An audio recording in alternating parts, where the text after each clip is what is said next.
Pledge of Allegiance. I pledge allegiance To the flag of the United States of America and to the republic for which it stands, one nation, under God, indivisible, with liberty and justice for all. Thank you. Good evening. We'll start with our roll call. Patrice Scott is here. Butch Cushing. Present. Tom McLaughlin. Here. Dave Kent. Present. Stephanie Halter. Here. And our alternate Jack Scarborough is here. Okay. Let's look at the minutes from our last meeting, November 13th. And does anybody have any corrections? I noticed, let's see, we have to correct, Tom McLaughlin is the vice chairman. Okay, that's correct on these minutes, but on our agenda that it still has Butch. So we just want to try to correct that. And I see that Mr. McLaughlin's name is spelled incorrectly in some of the minutes. Page 1 under public hearings, we can do that. But how about any of the substance? I wasn't at this meeting, so I'm not going to be able to vote on them.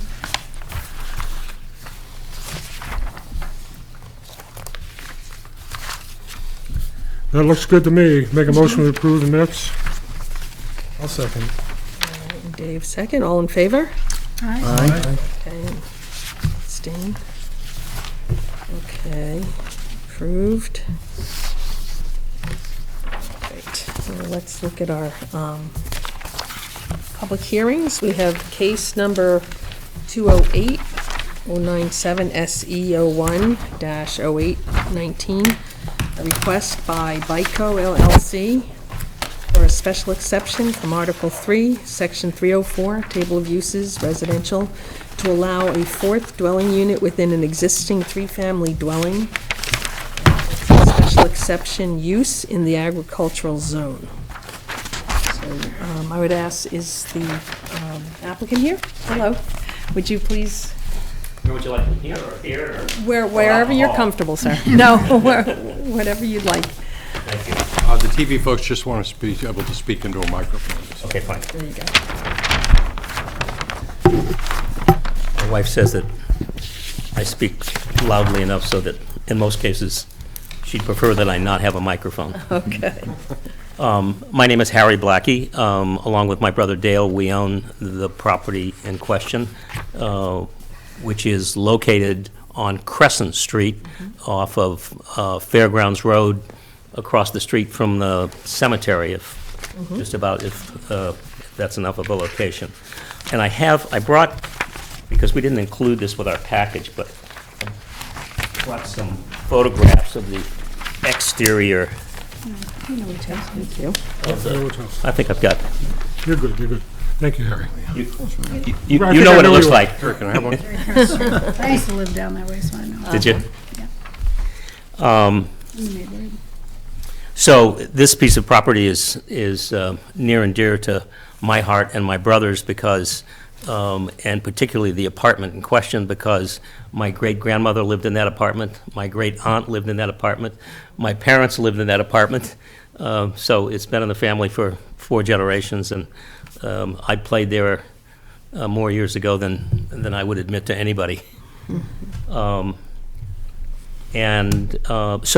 the property currently, as it exists, houses 3 apartments, 2 of which are recently renovated, 1-bedroom apartments of about 650 square feet, which is, by today's standards, is a pretty standard 1-bedroom apartment.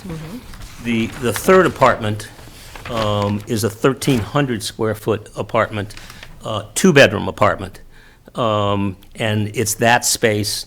That space exists in that configuration because that's the apartment that my great-grandmother lived in, and my great-aunt lived in, and my parents lived in, and we've just never changed the configuration.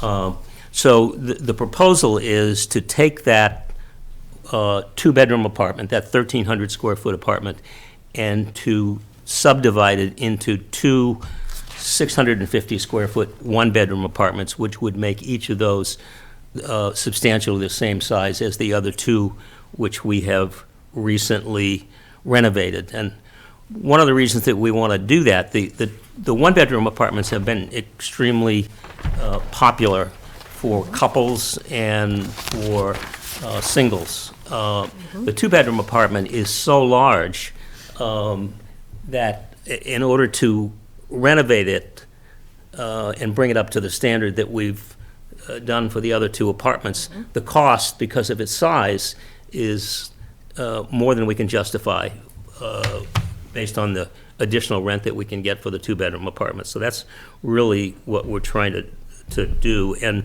also the one-bedroom apartments seem to be more popular with the audience that we're trying to appeal to. So that's what we're trying to do. In terms of being responsive to the questions that your application asked for, I'm just going to speak very briefly to those, and I'm going to assume that those questions represent the things that you're most interested in, and then obviously there'll be an opportunity for questions. So, first of all, is it allowed under the ordinance by special exception? And the answer to that, I think, I'm quite sure is yes. Explain how the specific site is an appropriate location and adequate size for the use. In terms of appropriate location, the use that we're proposing is consistent with the current use. The building is being used for apartments, and we're proposing to use it for apartments. And in terms of size, we're not proposing to change the size of the building at all. From the exterior, the photograph that I told you, that I showed you, is about 15 years old, and if I had been smart enough to take a picture of it when I was 3 years old, 70 years ago, it would have looked exactly the way it does now, other than the fact that we've done some cosmetic repairs and so forth, new roof and siding and windows and so forth. So we believe that it's an appropriate location because it's consistent with the existing use, and we believe that it's an adequate size because we're not changing the size, we're leaving it just as it is in terms of the size of the building. Explain how the use as developed will not adversely affect the character of the area which the proposed use will be located. As I just said, the exterior of the building won't change at all. We don't have to put in any new doors. The two-bedroom apartment currently has two exterior entrances on opposite ends of the apartment, and we propose to use those two existing entrances for the two individual apartments. So we don't have to change anything about the exterior of the building. So it won't change the character at all. In terms of question 4, explain how there will be no nuisance of serious hazard to vehicles and pedestrians. So we have 8 parking spaces now. We don't need to create any new parking spaces. There won't, and we're not increasing the number of bedrooms. Right now, we have 4 bedrooms in the building, and after being developed, there will still be 4 bedrooms. So we don't anticipate the need for additional spaces. And in terms of pedestrian activity, the house is located more than 300 feet from the main road, and there are no other residences within probably 150 feet of the structure. So we don't believe that pedestrian activity will be impacted at all. Explain how the existing use, or explain how the use will not place excessive or undue burdens on town services. Since there will be no increase in the number of bedrooms, we don't anticipate that there will even be additional things as minute as water usage or sewer usage, but certainly we don't anticipate that it will place any kind of burden on town services. explain how there would be no significant effect resulting from such use upon the public health, safety, and general welfare of the neighborhood. So I think I can explain that, and I will be repeating here, but I think I can explain that best by, instead of telling you what we're going to do, is to reiterate what we're not going to do. We're not going to change the footprint of the building. We're not going to change the square footage of the building. We're not going to change the exterior of the building. We're not going to change the number of parking spaces, and we're not going to change the number of bedrooms. So we believe that there will not be any detrimental impact on the neighborhood or the community. And in fact, we hope that it will be an asset to the community because based on our experience, there's a shortage of housing that's appropriate for the kinds of people that we service in the area. So we're hoping it will be an asset to the community. Okay, could I just clarify, you're saying there's no change in bedrooms, you have 3 bedrooms, right? And you're splitting one in half, basically? Right now, we have 3 units. Okay, 2 of them are 1-bedroom units, one of them is the 2-bedroom unit. Okay. So we have a total of 4 bedrooms, and when we finish, we'll still have 4 bedrooms. Okay, Because I each get of the it. units will have a single bedroom. okay. Thank you. Does anyone have any questions? Yeah, Blackie? go ahead, Dave. Go ahead. A little history of how we got to this configuration of your lot, looking at the plan. Can you explain that a little? The configuration of the lot, Yeah. so, yeah, I think I can. So, I'll just, it's because of a comment that was made in the planner's report about, the size of the lot? no, about the lots that are next to it, apparently, some sort of a relationship with those lots.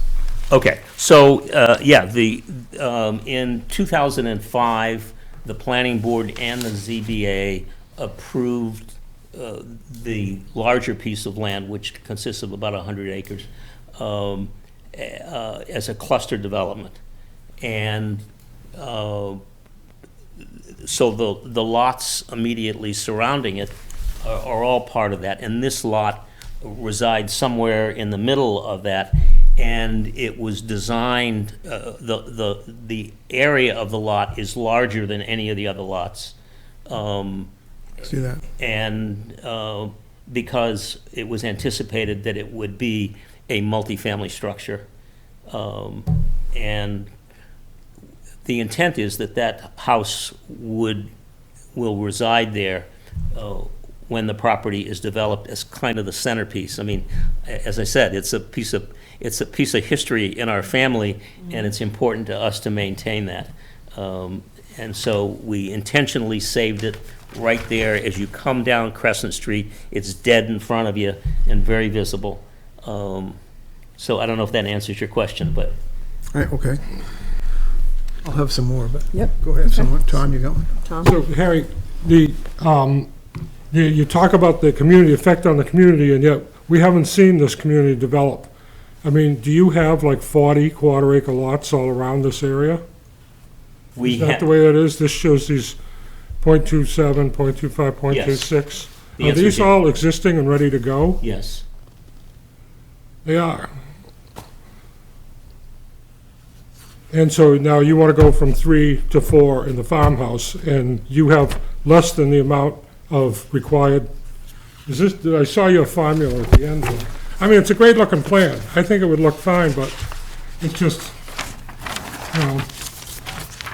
you got a lot of subsidy in the lot size when everybody else was looking at half-acre or an acre lots in the town had a minimum. Well, I think, And now you're coming in on the last building that's possible, and you want to see if you can get that up. I don't blame you. You're correct about the rentals, and that could be, there's a lot of reasons for other justifications for that. But is this getting subsidized for the, is his area required for 3 units? No. Is that in excess, or is he got enough for it? Um, And you did these calculations I Neither, saw. but because of that heading, minimum lot area per dwelling unit, Okay, what's just the smallest lot in OSD there? that was the .29 acre. Oh, that's in the, That's the That's open within space the development. larger oh, that's, development. okay, the smallest lot he has. It's all was- part of it, so that's just the Okay. largest lot of the open space developments. So you use that one to kind of calculate, to get this 25% lot coverage? Correct. And did that pass that test? Yeah, 8,820.9 square feet is greater than It's better than 3,128. 3,000. So it And passes that 3,128 open- the is- lot coverage, he's got enough lot coverage, Correct. Yes, for the fourth unit. yeah. That's, I think that's what makes a I need difference to to me. understand that calculation. I don't understand that Okay. calculation. Yeah, let's go through So- that. This is how it works. The minimum lot area per dwelling unit shall be no less than 25% of the lot area required for a lot in an open space development. Okay? Those run the gamut. They're all roughly a quarter of an acre. So picking one of the typical ones, which was .29, or I could have used the .27 had I seen it. I took .29 acres is 12,632 square feet. Okay. A quarter of that is 3,158. The subject parcel is .81 acres. So that's 35,283 square feet. A quarter of that would be dwelling units, right? 4 dwelling units in Right. there, was 8,822, 820 square feet per dwelling unit on that particular site.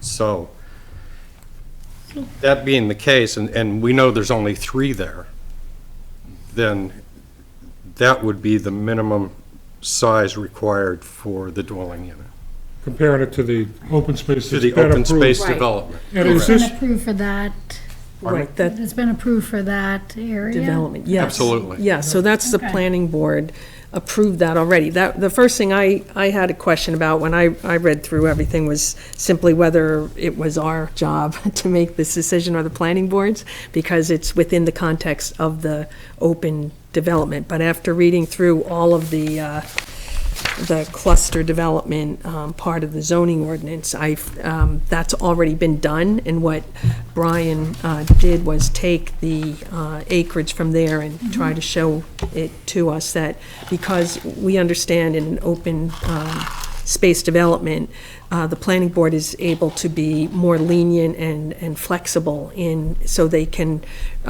require less lot frontage or to take advantage of the land that's well, there. what they were for doing the was open trying to space. get it clustered to Right. prevent cutting the trees up in the hills in the back. Right, and from the sprawl and taking advantage, and because, and I would assume with this property, because it is such a nice old farmhouse, it's been there for quite a while, that to keep it, in the integrity of it was important, and so that's why it was granted. So we have to work within the parameters of what was allowed by the planning board. So, but how does this still exist 10 years later, all these non-conforming sized lots? It's substantially vested. It's vested. So that's the way it is.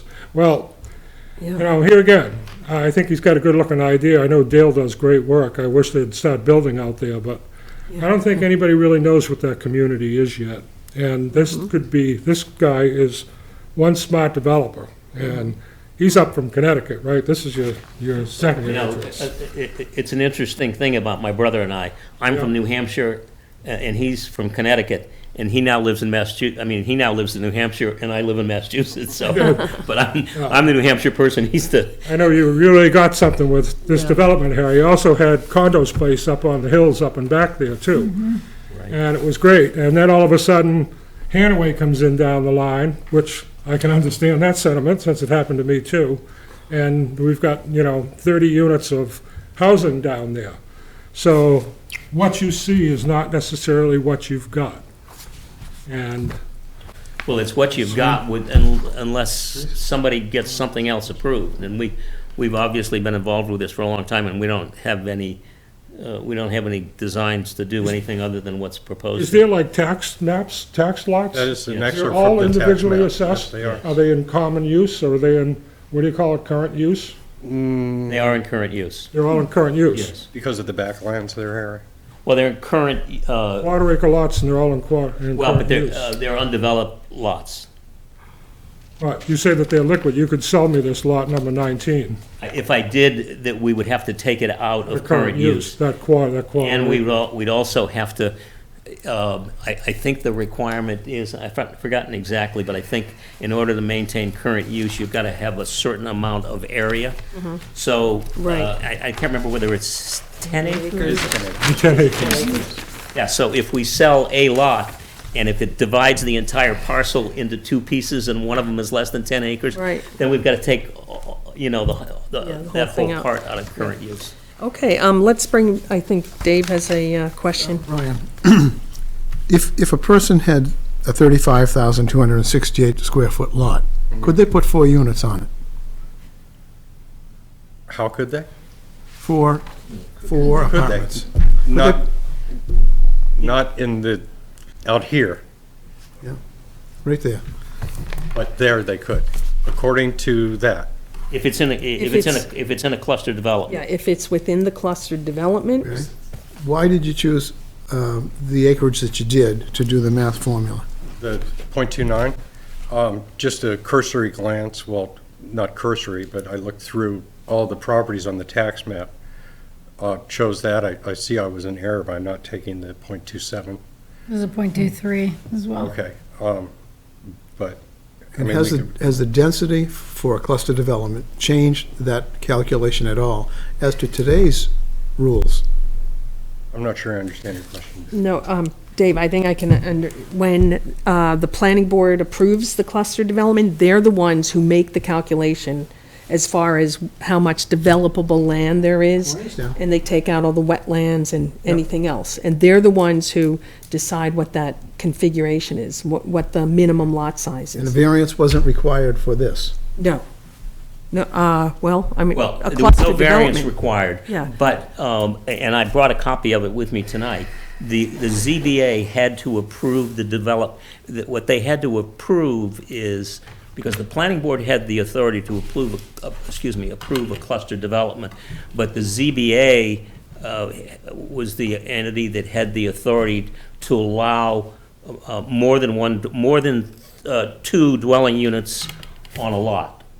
So, just as we're here tonight to ask for 4, the ZBA had to approve Initially. 3 3 yes. units at the time, and as Tom pointed out, up in a small portion of the uplands, there are other units, there are other buildings of 3 to 6 units that were approved, so the ZBA approved those. And in some cases, there were 3, in some cases 4, in some cases 6 units on. Okay, and how many years ago was this? I think I'm going to withdraw from this. You got Jack's right here. I Okay. just feel conflict. Okay, I like because these of your- guys, and I'm sure they might do a nice job, but Okay. anyhow, no other reason. Okay, all right, well, thank you. Jack, do you want to come?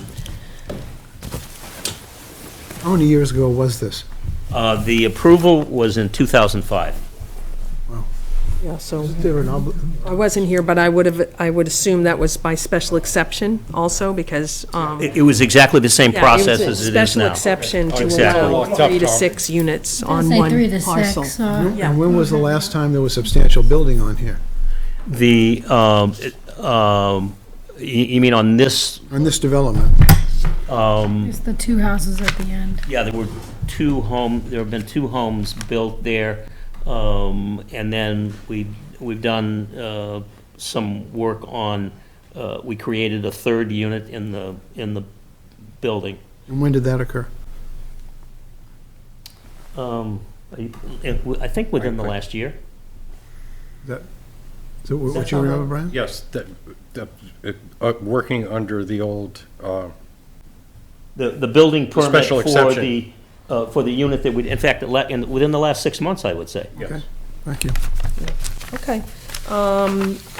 Anybody have, That was a standing special exception okay, that he built that under. all right. Does anybody have any other questions, Mr. Baki? That's fine. Okay, why don't we start with findings of fact? Did you want to take Public input? public input? Yeah. Sorry, geez. Thank you. If anybody from the public would like to weigh in on this and speak in favor of the development? Frank Miller? I think this application is self-evident, meeting of all the requirements of a special exception for the board, and I believe it handily meets the intent and purpose of why we have zoning. And I think it'd be a benefit to the town if it was approved. Okay, thanks, Frank. Anyone else? Would anyone like to make any comments opposed to the application or neutral? Okay, I see none. I'll close the public hearing. And I'll ask members, would you like to discuss first, or would you like to make findings? Any lingering The questions? proposed action is occurring within an existing approved cluster development. Okay, let me find my, Some paper. sorry. Hold on, it's right down here. Okay, fine, I'm gonna do it on the back of here. That way I'll find it. Finding, okay. Proposed development is within an approved cluster development. Okay. I would say something that it's really, the plan is to reconfigure a two-bedroom space into two one-bedroom apartments with no external construction. Madam Chair, maybe you want to add to that, both of reasonable size. Right. Okay, both of reasonable size. Okay, No change in the number of bedrooms. no change. Number of bedrooms. No new spaces for parking, same number of parking spaces. No additional, well, let's see, why don't we say ample parking exists? 8 spaces, No major impact on water or sewer? no major impact on Maybe we should water. include the fact that it has public water and sewer. Right, input on water and sewer, which is available, public water and sewer Negligible. available. Okay, I'm sorry, what did you say, Steph? I was gonna say negligible impact. Yeah, on- negligible impact because of the number. The same number. exterior of the building will not change. Right. I think she got that somewhere. Yeah, yeah, exterior, yeah, with no external construction. Should we say something about the, where's the, meets the lot constraints? Where's Brian's, looking for Brian's, You want the numbers off that, Madam Chair? I don't think the numbers, but just that what's the right way to Language refer to to it? say it. Minimum, subject parcel meets the minimum lot size required for open space development. Or lot area. For per for 4 dwelling unit. units. Yeah, subject parcel meets.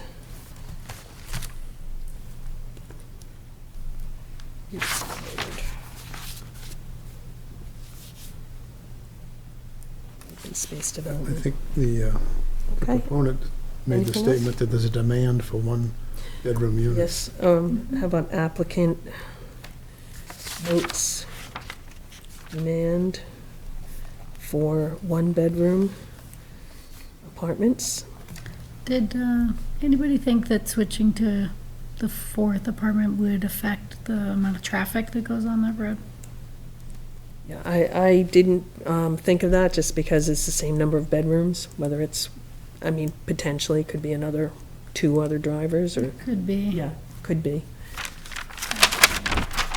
Probably less likely, more likely a family, with children, cars, but Yeah, I mean, Fairgrounds is pretty traffic. Pretty you know, traffic, I don't think that's. Crescent isn't, that's why I asked. but- Yeah. Anybody else? Let's see, I think we covered everything. So why don't we go down our criteria?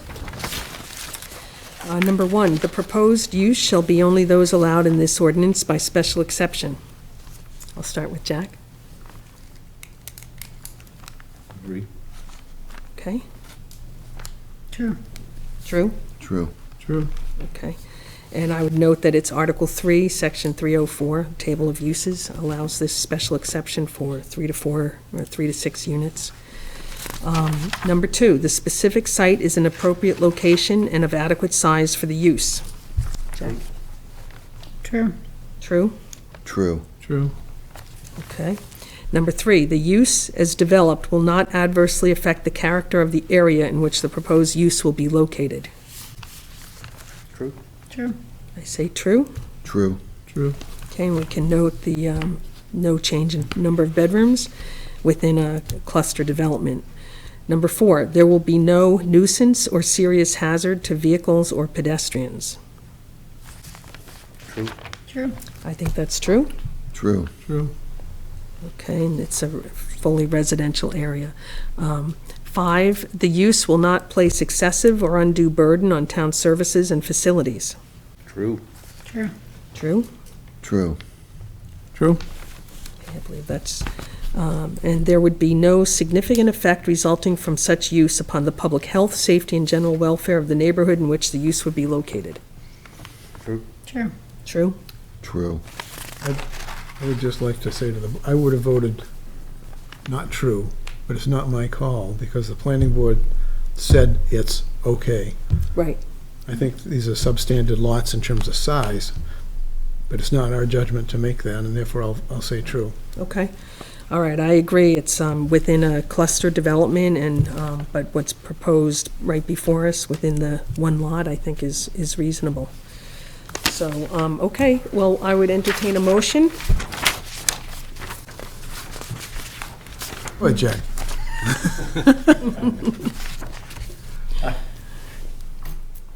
It's yours, David. Oh, thanks. I move we approve the application. Okay, all right, Jack, second. Yeah. All in favor? Aye. All right, thank you, Second Mr. that. Blackie. Thank you very much for your time. Yeah. So Dave. It's going to be the most used alternate. For working that formula. Great. I remember doing that in the Yeah. past, but Oh, yeah. I might not have thought of it this time. Okay, well, good luck. Thank you very much. You're welcome. All right, do we have any unfinished business? Mr. Murphy.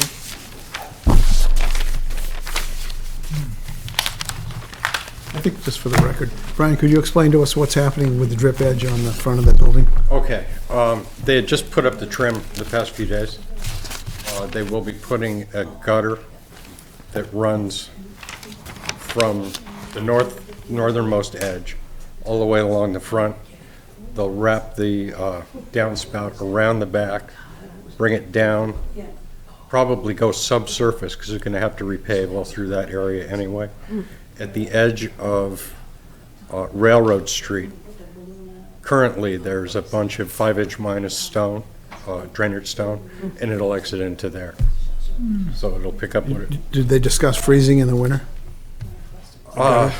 No, we didn't, actually. As we know, gutters can be problematic sometimes.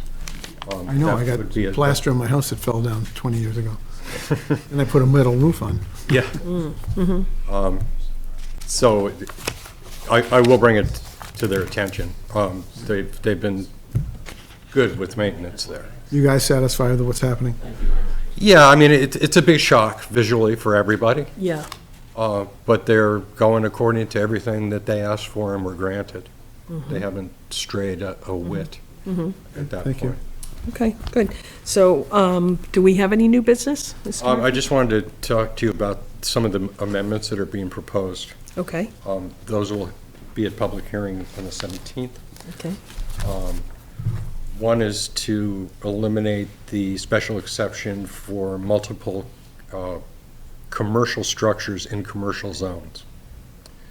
We had discussed that a little bit here when Yeah. Mr. McGinley had brought that forward. The board seems to agree.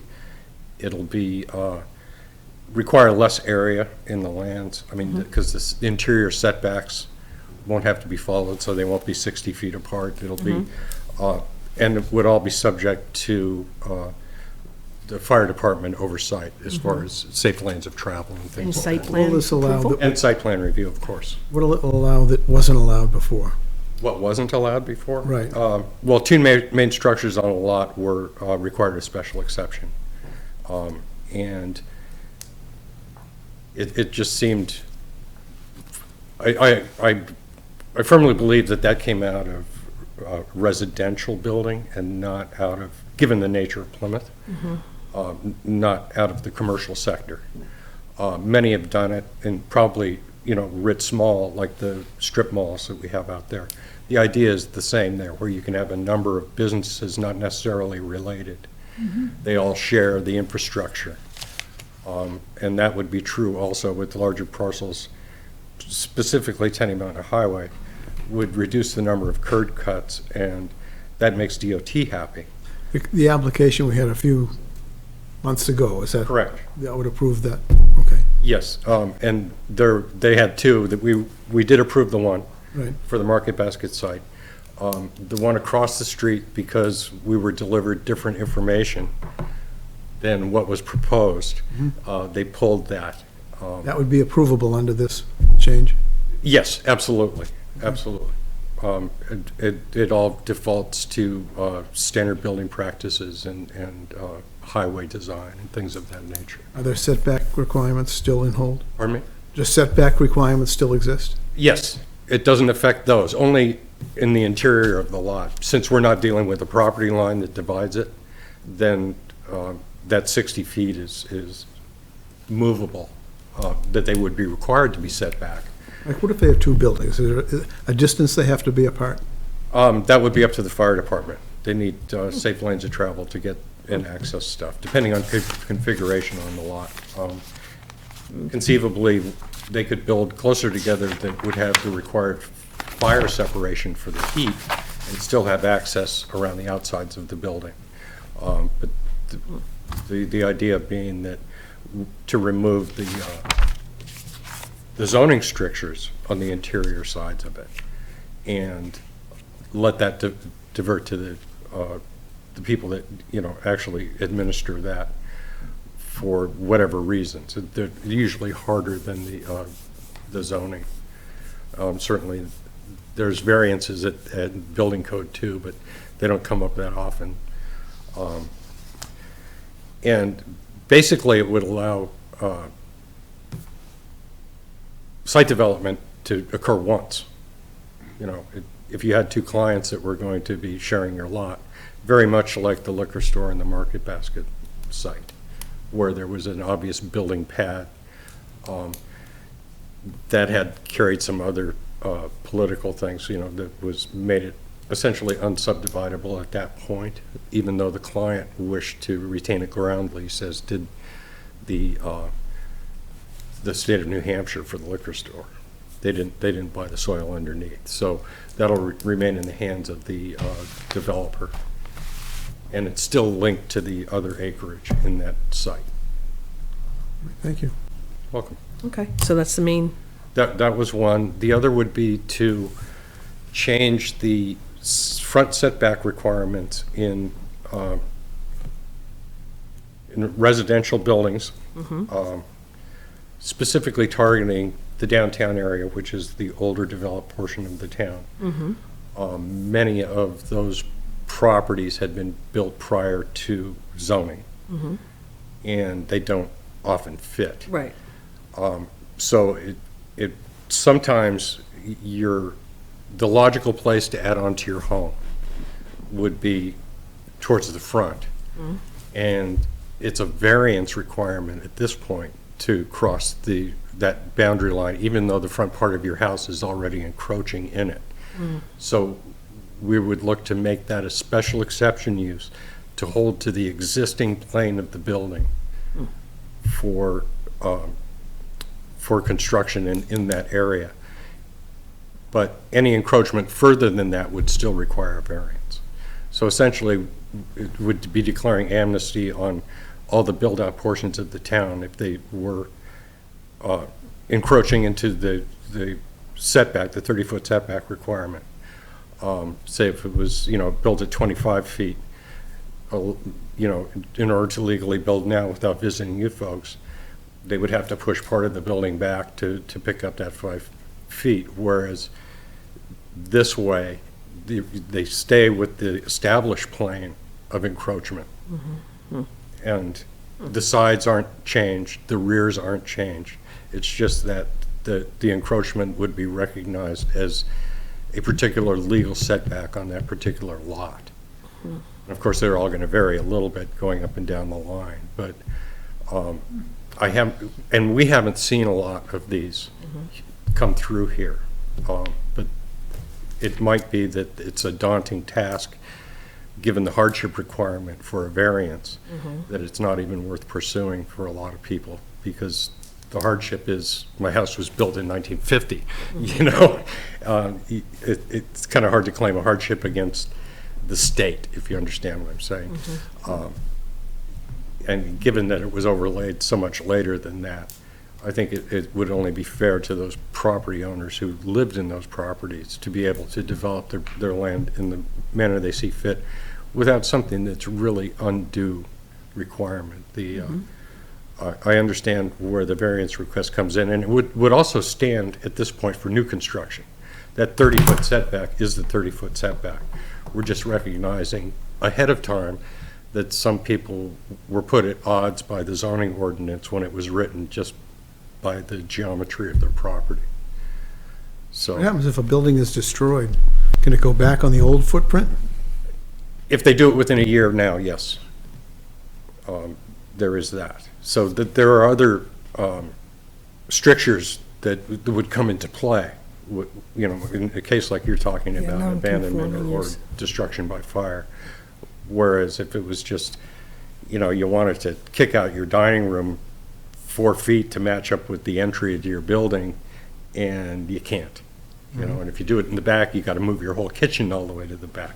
Situations like that. So I don't think we'll see a lot of business out of this one, but it would just make it easier for folks to develop their property without essentially changing the look of the neighborhoods, because they're already encroaching, in a good many of them. So, at the end of the day, probably when we're all long gone, that would be the new setback line for a street setback. But it just, I read about it in some planning news some years before, and I brought it forward to the board. And they kind of like the idea, because in those cases where it's absolutely necessary, then the burden that you bear to get that done is a lot less. It would still have the scrutiny of the board for all the really relevant things other than just that encroachment part of it. So there's that. The other would be then it goes to definitions. In our zoning ordinance now, we have a line in the table of uses, indoor/outdoor recreation. The very next line is indoor recreation. So what we would like to do is to strike the indoor part of the indoor-outdoor. So we'd have two separate categories. And it's a little beyond a Scribner's error, so I think it needs to go to the public with something like that. Also to take away, because all commercial entities coming into town, if they're doing any changes at all to the building, or if it's a change of use, automatically go and see our friends at the planning board. They thought, what with the brew pub, and there was another one recently as far as manufacturing in the village commercial area, where we would just take that manufacturing clause out. those commercial entities would still have to be viewed by a board in the town, but it would enable a bakery to come back without a big fight, or another print shop to open, if that was the case. I mean, those were specifically mentioned in that, and I found that pretty hard to swallow. I mean, we already had a bakery here, so, you know, it kind of makes you think, why was that even in there? And now we don't, and I know we all like our baked goods. So if we can make it easier for them to come into town, that would be fine. And then again, as in the case with the 1766 brew pub, they also would have site plan review for that as well. So it's not like it would just be turnkey business. There would be scrutiny from what they were proposing to manufacture. And certainly the planning board takes into consideration noxious effects of business. So that's another. And there was one more that I'm trying to remember. Did they do anything for the building that we, No, I haven't even heard word back on them yet. Had they pursued it a little bit, we might have gone for it. Also, we were in the midst of the master plan redo, and I wanted to see what the outcome of that was before something like that was proposed.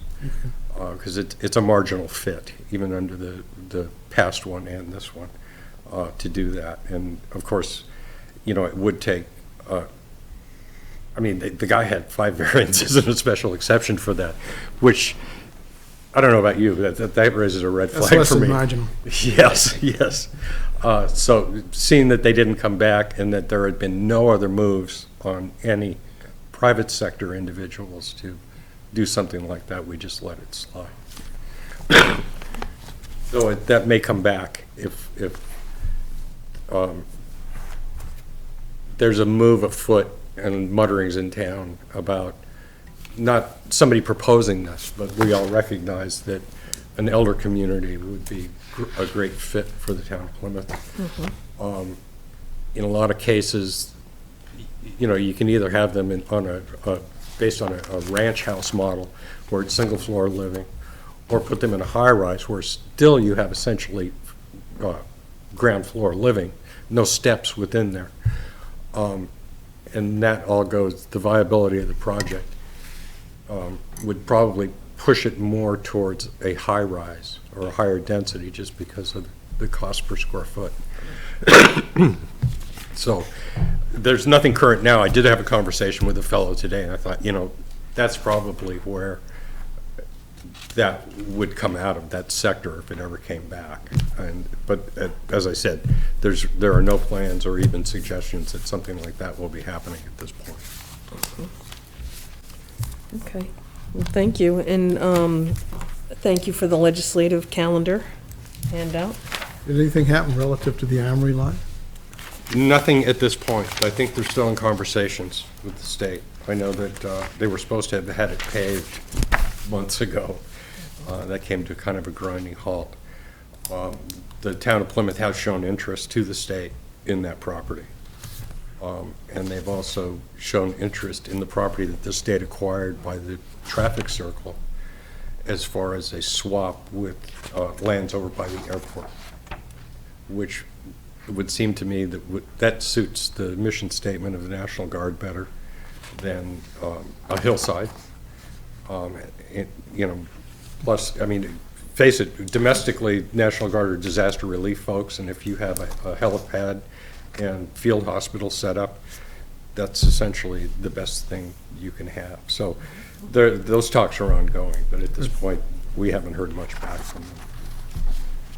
Okay, do we have anything else? That's it on my end, Madam Chair. Okay, well then I would entertain a motion to adjourn. This one can be Jack's. Okay, Jack? All right. Okay, second? Second. Okay, Butch, second. Good to hear from you, Butch. All in favor? Aye. Thank you for coming, everyone.